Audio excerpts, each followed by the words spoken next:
Hey, how are you guys doing? This is a book review for Diné Bizaad, Speak, Read, and Write Navajo, from Irvi W. Golson. Don't think I'm pronouncing that name right, but we're just going to go with it. Let's see. So this book is comprised of 30 lessons total. You can see here, this is German for lesson, so Lektion 30, so lesson 30. And underneath we have verb paradigms, the verb forms in Navajo, and then a Navajo English and English Navajo, what's the word, glossary maybe? You might call it a glossary, or basically a dictionary.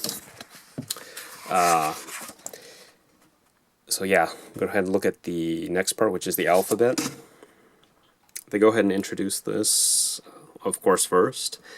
A lot of the sounds are quite a bit different, so the explanation is really helpful with this. If you can listen to Navajo, that would be really, really, more helpful because of how different it sounds. In fact, I'll go ahead and show here.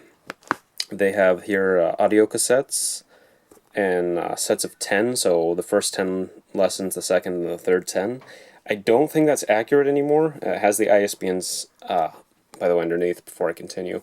Yeah, I don't think that's accurate anymore, though, because if I recall correctly, you can get all 30 lessons at once now, I think, for about €60, maybe €50, €60, maybe 60, 50 American dollars. So, yeah, I think you can get them all at once now, if I'm not mistaken. By the way, this book is originally in English. This is just the German translation.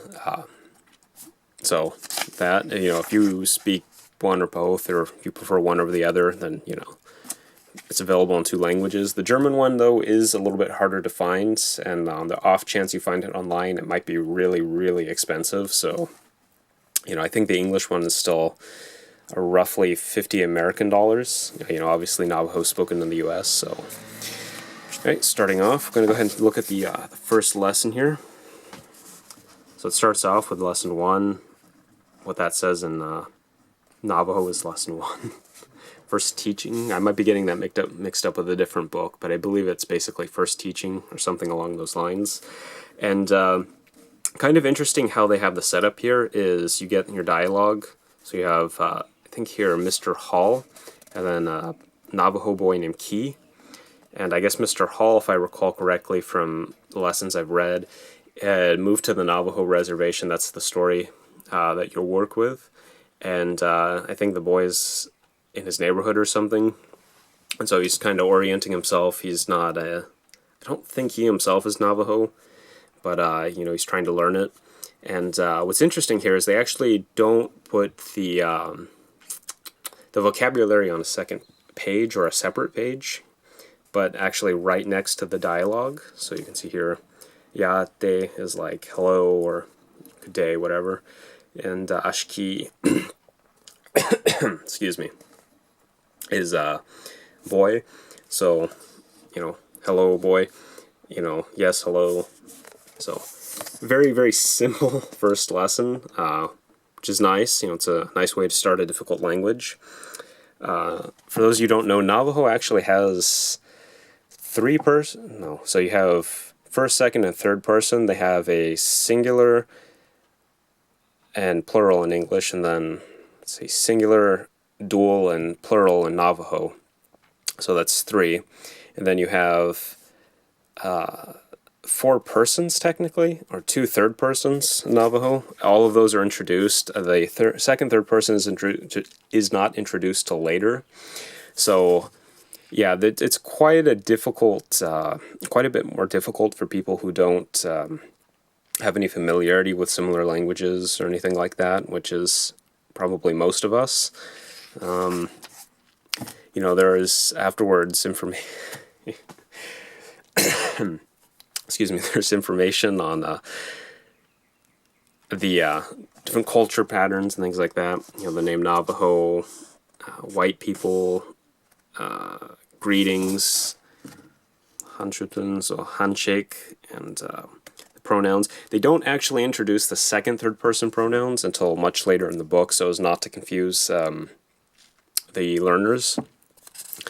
And yeah, so Navajo, like I said, it's a pretty complex language. So it's kind of nice the way they introduce this. So we're going through the grammar, and then we have drill practice, or practice drills, how you're supposed to do that, and then the actual structure. So here you have hashyenilye, which is like, what's your name? And then you would put your name here. So say your name is, I don't know, what's a good name? Looking at a book for Icelandic, so Einarsson, so Einarsson Yunishe. So, you know, Yunishe is, you know, I'm called. And then you'll see Wolye is he or she or it is called. So a little bit of a difference, you know, and that's why you're using drills. So, and then another interesting thing they do here is for the practice and whatnot is erzählung is like, what do you call that in English? Like telling, or it's like when you tell a story or presentation, kind of like a presentation. They have that in here where you basically talk about like your family, friends, and whatnot.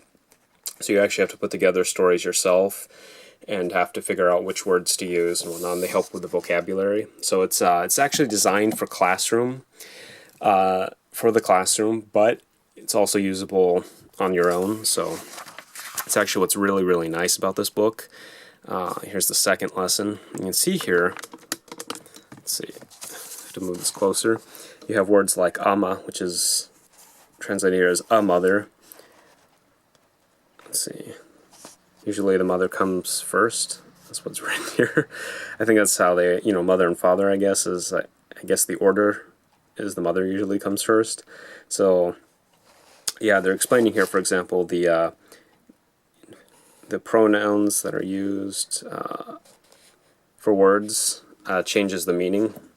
So, for example, my mother is one word. It's not like my and mother. It's shima. So you see there, ama, shima, my mother. Nima, your mother. Then next we have pima, which is you know, his or her mother. So it's interesting that they actually put all this in here. They actually give you patterns and everything, so it's a very interesting language, is what I'm trying to say. Excuse me, I haven't spoken English too much. I don't speak English all too often lately, so my English is probably a little bit weird. So I have to ask you to excuse me on that. And so yeah, so you get the gist of it. Here we have a what is that? Übersetzung. Translation exercise. So Übersetzungsübung. So that's from German into Navajo. But if you have the English copy, obviously it's English into Navajo. So yeah. So in general, you get the idea. There are drills, there's grammar after your text. So you read the text a few times, then you go into the grammar and the drills and whatnot. And yeah, let's see, 30 lessons.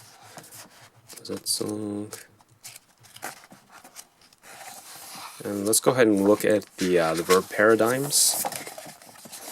So you can see here, this is how a lot of the verbs are introduced in the back here, is to arrive, to come, to go, and then they give you each of the persons. So this is very, very important for Navajo, is as you can see here, first, second, third, and then second, third person, and then you have singular, dual, and plural. So they give you the form for each of those. That's it's pretty important because they're all, as you can see here, very, very different. You know, you have jichash, I think it is, and versus nishah. So it's a pretty huge difference. So it's yeah, it's one of the interesting things about Navajo is how different. You know, it's not just an ending like in some languages. You know, given that this book is in German, we'll say German. You know, the ending is normally like ich gehe, du gehst, sie, es geht. So there's only really a change at the end. Sometimes you have it in the vowel in the third person, in the second, but kind of like you do in Icelandic. But in English, for example, you only ever add an S to a third-person present tense noun. So, here it changes entirely. And then they give you here, these are verb tables in Navajo, and so this is to give you an idea of some of the patterns and the prefixes, the infixes. I believe it has infixes. An infix is that's probably not very common for most of you, or for most people really, is instead of going at the end or the beginning, it goes inside of the noun to change the meaning, or the noun or the word.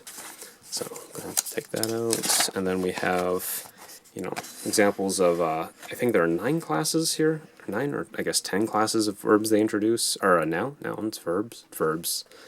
And yeah, and they show different things that pop up in them, depending on which category or noun they belong to. I mean, category or number, class. And yeah. So go ahead and look here real quick at the dictionary. So it starts out in Navajo and English, and then English Navajo. And yeah, so you get a lot of everyday words. It's not, super hardcore into that. It's not very detailed in that sense. You do get a lot of vocabulary, but it's not going to be, like 10,000 words or 5,000, or I don't even know if there are 2,000. It's probably at least 1,000 to 2,000, I think. I'm not 100% sure on what the number is, but it's a fairly good amount of vocabulary, but it's not that huge. As I explained in here, that, the main goal is to get you started. They don't want to overwhelm you with too much vocabulary. There's only so much somebody can learn. So with Navajo, you're going to have to spend a long time learning it as it is, but, So, yeah, you get ice cream, milk, ice cream, things like that. I guess it's actually pretty similar, you can see here. And then, yeah, so that's the book. I do highly recommend it. It's, like I said, the German copy is a little harder to find. The English copy is much easier. Go ahead and show the ISBN for this one. If you get it on Amazon or anything like that, or if you just type in the name here, VW Ghost, and you can find it pretty simply, I think. Yeah, so, the book, by the way, I'll go ahead and show this too before I forget. Salina Bookshelf, Flagstaff, Arizona. So, yeah, that's I believe, the publisher. So, if you're interested in getting that, I think they have their own website where they sell these books. And, yeah, so I'd really highly recommend this book if you're interested in learning Navajo. I have a few other books for American Indian languages, but they tend to be a little bit more grammar-oriented. So that's one of the reasons I don't really use them or haven't really done anything with them or even really made a review. Because they're just a little too grammar-oriented, and they don't really, in my opinion, that's just not really good in my opinion. If it's a grammar, I get it, but if it's a general textbook, there really need to be a lot of texts in the book so that you can actually learn it, especially languages like this, because one of the things you'll find is that sometimes the words change in such a way that it's not, really predictable, so it's easier to remember when you're not, just looking at an example and being told, we'll drop the ending here. Also, there's a change in the pronunciation and blah, blah, blah. It's easier to see the whole thing in a list and then, in a text. So it's actually easier to remember because you're hearing it and seeing it used. So, yeah. So it's a good book. I'd highly recommend it. And, yeah,